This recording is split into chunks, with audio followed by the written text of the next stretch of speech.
रहीम अस्सलाम वालेकुम नाज़रीन, आप यूट्यूब चैनल देख रहे हैं। मैं इमरान खान हूँ। अब तक की सूरत-ए-हाल मैं आपके सामने रख देता हूँ। इस्लामाबाद में मुज़ाकरात हो रहे हैं। ये बहुत इंपॉर्टेंट वक्त है। 12 लोग इन मुज़ाकरात के अंदर शामिल हैं जो अब तक हमारे पास तफसीलात हैं।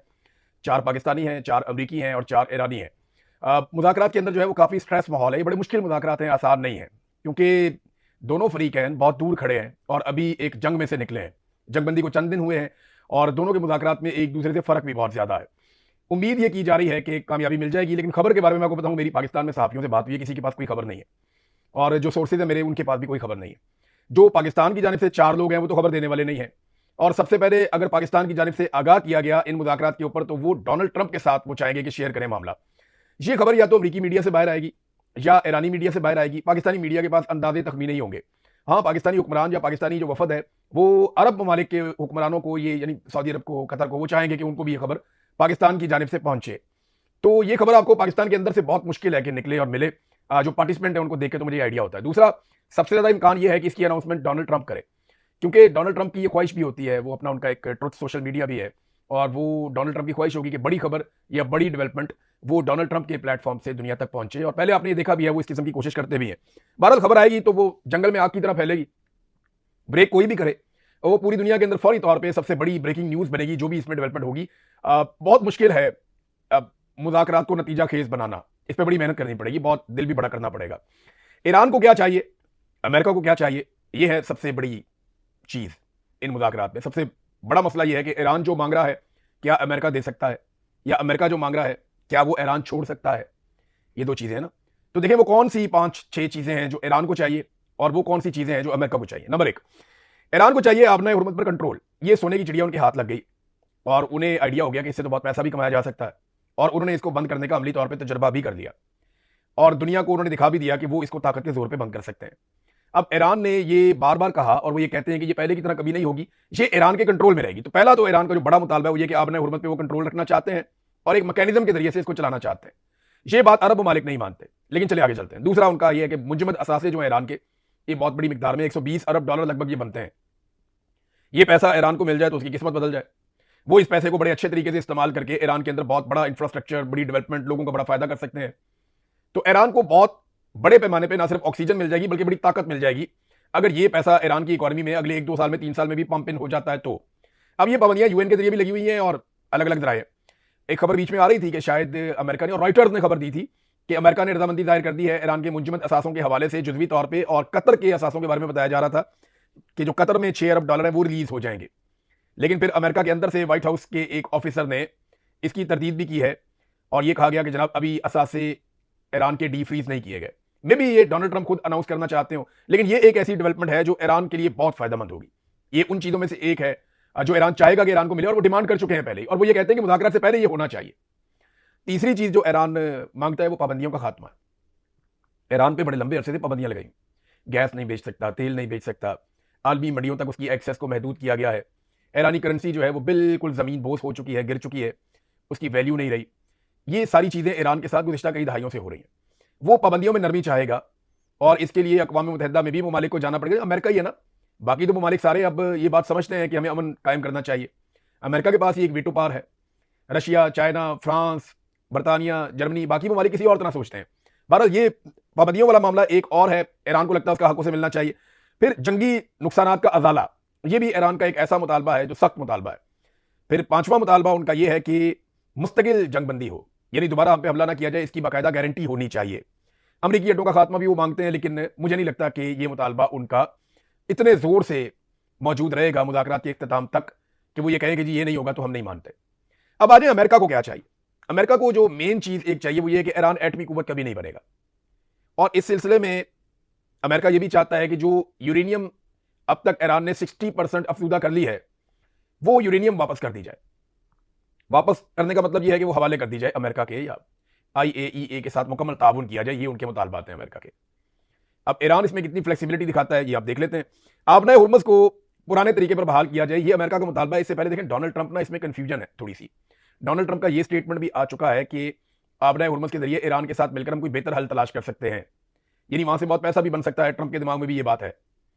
लेकिन अरब ममालिक का ये मुतालबा है, जो कि अमेरिका के इत्तेहादी हैं और बहुत पैसा वो अमेरिका पे खर्च करते हैं। अरब ममालिक ये कभी नहीं चाहेंगे, वो ये तो कर लेंगे कि बहुत सारा पैसा अमेरिका को दे देंगे, लेकिन वो ये कभी नहीं चाहेंगे कि आपने हुर्मुज़ पे कंट्रोल करके ईरान यहां से पैसा बनाए। उन्हें इसको इंटरनेशनल वाटर्स की तरह रखना है कि यहां से जहाज गुजरते रहे, जैसे मादी में हमेशा से गुजर रहे थे। अरब ममालिक को ये लगता है कि हमारे साथ ज्यादती क्यों हो रही है, लड़ाई तो ईरान की हुई है, आपने हुर्मुज़ से तो हम तजारत करते हैं। तो ईरान को ये लगता है कि ये मेरा पानी है, मैं इस पर कब्जा करूंगा, जैसे बाकी लोग करते हैं। जैसे और बहुत सारी जगहों पे ममालिक टैक्स लेते हैं अपने पानियों में से जहाजों के गुजरने का, तो हम भी लेंगे, ओमान और ईरान मिलकर। तो यहां पे एक फटा है, ये अमेरिका की एक बड़ी डिमांड उनकी आपने हुर्मुज़ के हवाले से। फिर मिसाइल टेक्नोलॉजी पर अमेरिका ये चाहेगा कि ईरान पर पाबंदियां लगे। पाबंदी का मतलब ये नहीं है कि आप मिसाइल बना ही नहीं सकते, ये उसकी रेंज का मामला होता है। पाकिस्तान की मिसाइल टेक्नोलॉजी बहुत अच्छी है, पाकिस्तान ने अपने मिसाइलों के तजर्बे भी किए हैं, लेकिन क्या आप ये जानते हैं कि पाकिस्तान का मिसाइल मैक्सिमम कितनी दूर तक हिट कर सकता है? पाकिस्तान का मिसाइल किसी भी ऐसी जगह पे हिट नहीं कर सकता जहां पे मगरबी मफादात का कोई मसला आ जाए। हत्ता कि पाकिस्तानी मिसाइलों की रेंज, उस दिन मैं कैलकुलेट कर रहा था और हमने जो डिस्टेंस कैलकुलेटर है वो निकाला हुआ था, ये बाकायदा आपको अवेलेबल है, पूरी हर तरह की एप्लीकेशन आपको मिल जाती है। तो ईरानी मिसाइल इसराइल तक पहुंचते हैं, पाकिस्तानी मिसाइल जो है, इनको फासला हमारा ज्यादा है, हम अगर सिंध वाली साइड पे भी जाएं तो हमारे मिसाइल इसराइल तक नहीं जाते। अब ये वो नॉन रियलिटी है और ये वो वाले मिसाइल हैं जो हमने अनाउंस किए हुए हैं पहले। मे भी पाकिस्तान के पास ऐसी टेक्नोलॉजी हो जो हमने नहीं बताई हुई। बहुत सारा कुछ ऐसे भी होता है ना, आप सरप्राइज करते हैं दुनिया को। जरूरी तो नहीं है कि जो हमने डाटा दुनिया को दिया हुआ है हमारी कैपेसिटी भी उतनी है, लेकिन ये ईरान को दबाने की कोशिश करेंगे कि आप अपने मिसाइलों की रेंज के हवाले से हमारे साथ जो मुआहदा करेंगे उसकी आप पासदारी करेंगे, नहीं तो फिर पाबंदियां। और एक और मुतालबा जो अमेरिका का बड़ा शदीद मुतालबा होगा, जिससे ईरान के लिए पीछे हटना बहुत मुश्किल है, वो ये है कि खित्ते के अंदर जो ईरान के इत्तेहादी हैं, जैसे कि ईरान सपोर्ट करता है हमास को, हिजबुल्लाह को, हौसियों को, ये सपोर्ट से ईरान को कहा जाएगा कि पीछे हट जाओ, इन ग्रोहों को आपने सपोर्ट नहीं करनी। ये एक ऐसा नुक्ता है जो इसराइल के लिए बहुत जरूरी है, ये एक ऐसा नुक्ता है जो सऊदी अरब के लिए बहुत जरूरी है, और यही एक ऐसा नुक्ता है जिसपे ईरान बड़े लंबे अरसे से डटा हुआ है, और यही नुक्ता है जिसकी वजह से ईरान के साथ ये सारी लड़ाई चल रही है कि ईरान सपोर्ट करता है उन ग्रुप्स को जो इसराइल के साथ लड़ाई कर रहे हैं या जिसके अरब ममालिक के साथ अच्छे ताल्लुकात नहीं है। हौसियों की मैं मिसाल दे देता हूं, हिजबुल्लाह जो है वो इसराइल के साथ लड़ रहा है, हमास जो है वो इसराइल के साथ लड़ती है, ईरान उन्हें सपोर्ट करता है। ये एक नुक्ता है जहां पे आके मामला अड़ सकता है। तो ये 5-4 चीजें बहुत इंपॉर्टेंट है। नंबर 1, लबनान के मामले पे इनके सींग फंस सकते हैं मुज़ाकरात में कि वो जंगबंदी जो है वो साथ शामिल होनी चाहिए। आपने हुर्मुज़ के मामले पे जौहरी तनाज़ा जो है, इस मामले के ऊपर जरा मुश्किल है इसको डिस्कस करना, ये लंबा चलेगा। और ईरान के जो इलाकाई इत्तेहादी हैं जिनका मैंने अभी आपको बताया, तीनों का नाम लिया, और पाबंदियों में नरमी का मामला जो है, ये वो सारी चीजें हैं जो ईरान का फोकस एक तरफ होगा, अमेरिका का फोकस एक तरफ होगा। पाकिस्तान में ईरानी सफीर ने एक स्टेटमेंट दिया इस मौके पे, ये स्टेटमेंट इंपॉर्टेंट है, मैं स्टेटमेंट आपके साथ शेयर करता हूं। उन्होंने कहा जी, आज इस्लामाबाद में ईरानी कौम के खिलाफ एक गैर कानूनी जंग को खत्म करने में मदद देने के लिए अच्छा मेजबान है पाकिस्तान। एक ऐसी जंग जो ना सिर्फ ईरानी कौम और तहजीब के खिलाफ एक जुर्म है, बल्कि इसने खित्ते और दुनिया की सलामती को भी खतरे में डाल दिया है। अब देखना यह है कि क्या अमेरिका एक अच्छे मेजबान की जानिब से सालिसी की कोशिशों का एहतराम करता है या नहीं करता। ये ईरानी सफीर का बयान है। आने वाले दिनों में इन बयानात की बड़ी इंपॉर्टेंस होगी। अभी सिर्फ सारा फोकस मुज़ाकरात की तरफ, मुज़ाकरात चल रहे हैं। जो इतलात रॉयटर ने दी थी कि कुछ असासे डी फ्रीज करने की तरफ मामला बढ़ा है, उसके ऊपर एक तरदीद भी आ गई है, लेकिन डोनाल्ड ट्रंप जब कोई स्टेटमेंट देगा तो चीजें ज्यादा क्लियर हो जाएंगी। मुज़ाकरात में नाज़रीन 12 लोग शामिल हैं, ये जरा आप देख लें। ये 12 लोग हैं मुज़ाकरात के अंदर। इसमें अमेरिका की जानिब से JD Vance, Steve Witkoff, Jared Kushner और ब्रैड कूपर, ये 4 लोग अमेरिका की जानिब से हैं। और ईरान की जानिब से जी कालिबाफ, अब्बास इराकची, माजिद तख्त और मोहम्मद बागर, ये लोग जो हैं वो शामिल हैं। ईरान की जानिब से 4 लोग हैं। ये supreme national security council secretary जो हैं वो भी इसके अंदर शामिल हैं, डिप्टी फाइनेंस मिनिस्टर भी इसके अंदर शामिल हैं, लेकिन उनको लीड कर रहे हैं पार्लियामेंट के स्पीकर। पाकिस्तान की जानिब से शहबाज शरीफ हैं, इसहाक डार हैं और फील्ड मार्शल हैं, और उनके साथ DGISI, हमारे DGISI और फील्ड मार्शल आर्मी चीफ, ये दोनों इस मुज़ाकरात का हिस्सा हैं। अब इन 12 लोगों ने मिलकर कोशिश करनी है कि कोई अमन कायम हो जाए, और पाकिस्तान की पूरी कोशिश होगी कि लड़ाई यहां खत्म हो जाए, क्योंकि अगर लड़ाई खत्म नहीं होती ना तो हमारे लिए बहुत बड़े बड़े चैलेंजेस हैं। यानी एक तो पहले ही पाकिस्तान बड़ा गरीब मुल्क है, और अगर हम लड़ाई खत्म करने में कामयाब होते हैं, पाकिस्तान के अंदर होती है, तो इसमें पाकिस्तान को इज्जत मिलेगी, पाकिस्तान को फायदा होगा, दुनिया पाकिस्तान को खारजी तौर पर एक अलग नजर से देखेगी, तो हमें पाकिस्तान को कम से कम ये फायदा होगा। दाखिली मामला क्या है, हमारा पेट्रोल बहुत महंगा हो गया, ये अगर जंग लगेगी और महंगा होगा, हम और पिस जाएंगे, पहले ही बहुत गरीब है। दूसरा, हमसे डिमांड बढ़ाई जाएगी सऊदी अरब की जानिब से कि आ जाओ आप इस लड़ाई के अंदर, और पाकिस्तान ने एक दिफाई मुआहदा किया हुआ। अभी सऊदी अरब की तरफ से एक स्टेटमेंट भी आया हुआ है, ये मैं आपको पढ़ के सुनाता हूं। ये मिनिस्ट्री ऑफ डिफेंस है सऊदी अरब की, उन्होंने अनाउंस किया है कि पाकिस्तान की जो मिलिट्री फोर्स है वो पहुंच गई है सऊदी अरब में, किंग अब्दुल अजीज एयरबेस के ऊपर। इसका जो ईस्टर्न सेक्टर है वहां पे पहुंची पाकिस्तान की फौज, एयरफोर्स और जंगी जहाज पाकिस्तानी एयरफोर्स के सऊदी अरब में पहुंचे हैं। ये इतलात जनाब आ गई है, और ये ऑफिशियल इतलात हैं, इनको कंफर्म कर दिया गया मीडिया के अंदर, ये चीजें चल रही हैं कि ना पाकिस्तानी एयरफोर्स जो है वो सऊदी अरब में पहुंची है। अब ये एक मुआहदा किया हुआ है पाकिस्तान ने सऊदी अरब के साथ, एक जंगी मुआहदा है, और इस माहौल में जब ये खबर आती है तो अभी हम इसके ऊपर डिस्कस नहीं करते, लेकिन ये एक डेवलपमेंट है जो मैंने आपके सामने रख दी है। माजी में पाकिस्तान ने यमन और सऊदी अरब की लड़ाई में न्यूट्रल रहने का फैसला किया था और वो पाकिस्तान की पार्लियामान ने किया था, और इस मरतबा भी पाकिस्तानियों ने इस बात पर जोर दिया कि पाकिस्तान को ईरान और अमेरिका या सऊदी अरब या इन झगड़ों के अंदर पाकिस्तान को नहीं जाना, पाकिस्तान को न्यूट्रल रहना है और अमन के लिए किरदार अदा कर सकता है पाकिस्तान तो जरूर करे। लेकिन पाकिस्तान के अवामी नुमाइंदों से मुशावरत के बगैर एक दिफाई मुआहदा सऊदी अरब से किया गया। आज तक हम नहीं जानते कि दिफाई मुआहदा क्या है, उसमें क्या लिखा है, ये पब्लिक किया जाना चाहिए। कोई डिमांड भी नहीं किया, ना अपोजिशन ने डिमांड किया, ना किसी ने बताया कि दिफाई मुआहदा आप हमारे सामने रखें या हमें बताएं कि इस दिफाई मुआहदे के अंदर क्या लिखा है। तो किसी ने डिमांड भी नहीं किया, किसी ने दिखाया भी नहीं। बहरहाल उस दिफाई मुआहदे के तहत किंग अब्दुल अजीज एयरबेस के ऊपर पाकिस्तानी एयरफोर्स के जंगी तैयारे पहुंचे हैं और पाकिस्तान अपनी डिप्लॉयमेंट वहां पे कर रहा है। इसके अलावा हमें एक और चीज याद रखनी चाहिए कि मुज़ाकरात का माहौल तो एक तरफ चल रहा है, पूरी कोशिश की जा रही है जंगबंदी की। डोनाल्ड ट्रंप ने कहा कि वो बड़ा पुरुमीद भी है, लेकिन इसके बावजूद इस वक्त खलीजी ममालिक में अमेरिका अपनी फौजी ताकत को बढ़ा रहा है। लगातार अमरीकी तैयारे, अमरीकी हथियार, अमरीकी मरीन्स वो इस रीजन में पहुंच रहे हैं। बल्कि अब खाली अमेरिकन नहीं आ रहे, वो अपने इत्तेहादियों को भी कायल कर रहे हैं कि जंगबंदी हो चुकी है, अब वहां पे चलो और चल के जंगबंदी के मामलात को संभालो। तो अब अगर दोबारा खुदा न खास्ता लड़ाई होती है तो उसमें ईरान के लिए ज्यादा बड़े चैलेंजेस होंगे और ज्यादा बड़ी फोर्स इस खित्ते में जमा हो चुकी होगी। तो ईरान को ना थोड़ी फ्लेक्सिबिलिटी पैदा करनी पड़ेगी और कुछ अमेरिकन को भी कुछ चीज़ों के ऊपर फ्लेक्सिबिलिटी पैदा करनी पड़ेगी। इसराइल को कंट्रोल करना यहाँ पे मैं एक मरतबा फिर कहूँगा कि वो बहुत ज़रूरी है, वो बहुत ज़्यादा ज़रूरी है कि इसराइल जो है वो अब जंगबंदी के ऊपर कारबंद रहे, ना सिर्फ ईरान के साथ बल्कि जो लबनान के साथ जंगबंदी के ऊपर जोर दिया जा रहा है उसको भी अमली जमा पहनाया जाए। पाकिस्तान तहरीक इंसाफ ने एक बड़ा शानदार स्टेटमेंट दिया, ये स्टेटमेंट मैं आपके सामने रखता हूँ। पाकिस्तान तहरीक इंसाफ इस्लामाबाद में जारी अमेरिका और ईरान के दरमियान मुज़ाकरात की कामयाबी के लिए दिली दुआगो है।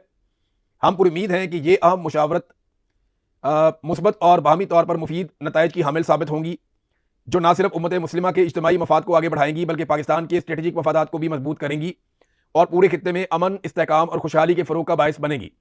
अल्लाह ताला से दुआ है कि वो इन कोशिशों को अपनी रहमतों से नवाजे, मुतअल्लिका फ़रीक़ैन को दानाई और दुरुस्त रहनुमाई अता फरमाए और ऐसे नतीजा खेज़ फैसलों की राह हमवार करे जो सबके लिए खैर और भलाई का सबब बने।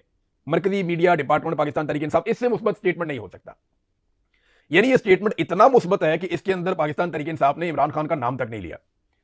हालांकि तहरीक इंसाफ के लोग ये 2-3 दिन से कह रहे हैं कि इमरान खान का विजन था, इमरान खान ने बड़ी कोशिश की, और ये हकीकत है, लोग इसको डिस्कस भी कर रहे हैं कि अगर इमरान खान साहब एब्सोल्युटली नॉट ना कहते और पाकिस्तान अड्डे दे देता तो आज पाकिस्तान सालसी का किरदार अदा करने के काबिल नहीं होता। आज हम एक फ्रीक होते, लड़ाई का हिस्सा बन जाते हैं हम। क्योंकि देखें ना, जब आप अड्डे दे देते तो आपके अड्डों से अटैक होता।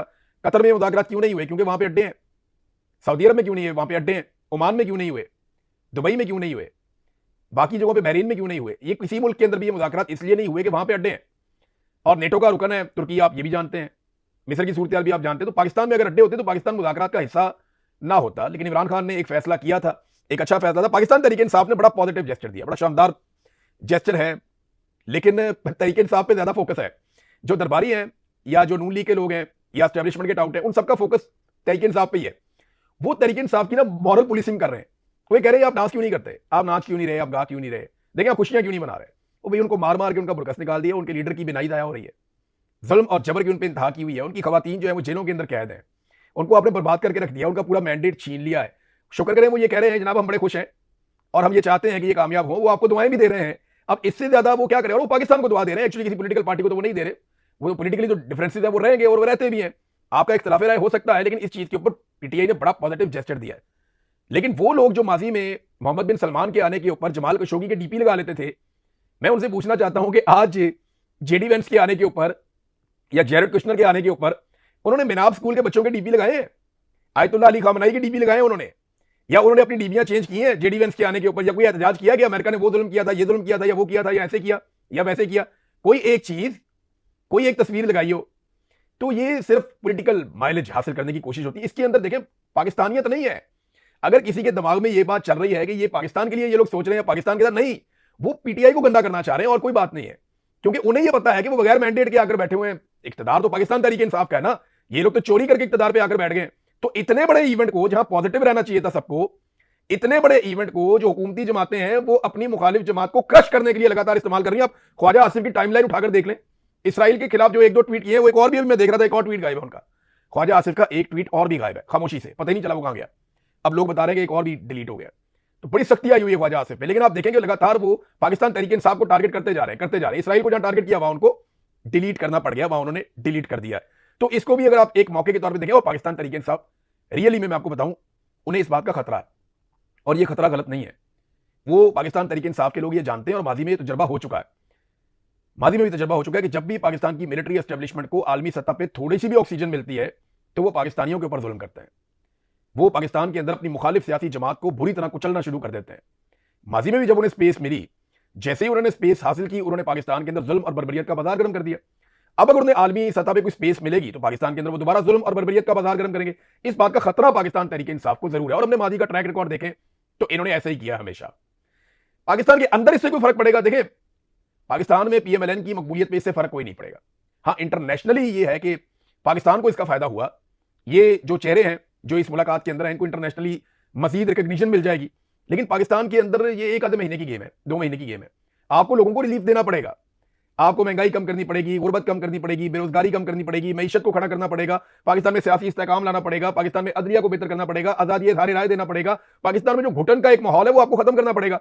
जब तक आप घुटन का वो माहौल खत्म नहीं करेंगे, इसका कोई फायदा आप नहीं उठा सकते लंबे अरसे तक।